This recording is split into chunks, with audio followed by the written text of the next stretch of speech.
Originally, this job was called Foole. Always want to put it down under occupation on the form, you know? Occupation, Foole. I think I'd spell it with the final E just to piss him off, you know? I understand your son's a fool, Mrs. Carlin. America's fastest rising young fool. Well, in the old days, they were using the real thing.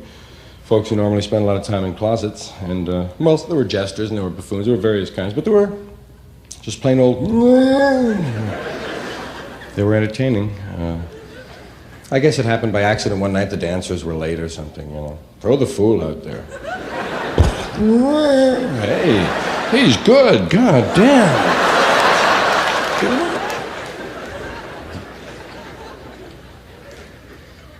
People always want to know how you get this job, how you get started. It's largely hereditary. And like everything else, environmental too. Being funny on the streets. That's a part of the start, knowing you're funny when you're a kid. Street humor as opposed to school. In school it was easy. Being a class clown was really easy because people aren't allowed to laugh in school. It was nice because the other person got in trouble. The guy who laughed was the one that really got all the heat. Because he couldn't control himself and he'd burst out. You whip a quick face on Roger and look around like you're interested in the problem on the blackboard, and Roger's in trouble. You know? Hey, Roger!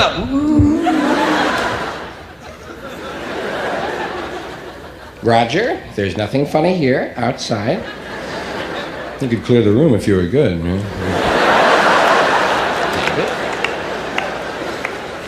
Sometimes they'd cross you up, though, and they'd say, Roger is going to stand up and tell us all what's so funny, isn't he, Roger? Roger. So the street was a little harder. It was, well, part of it was like slip fights. It was just good to be funny, generally, in a tough neighborhood. If you weren't a big fighter dude, and you got tired of running a lot, it was good to be funny. If guys came around, it would save you from an ass kicking if someone from another neighborhood came around. Who's going to hit a guy, you know, sitting there? Don't hit him, man. It's bad luck to hit a guy like that, you know?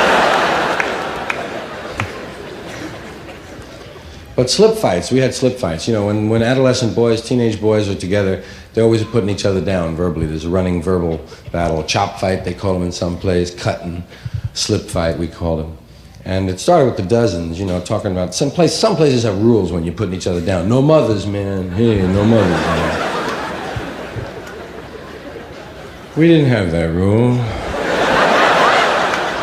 We started right in with your mother. And worked it from there. Hey, where'd you go last night? I was out with your mother, man.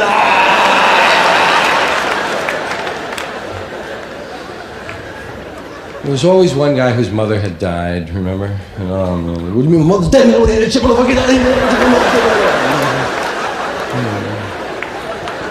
I forgot, man.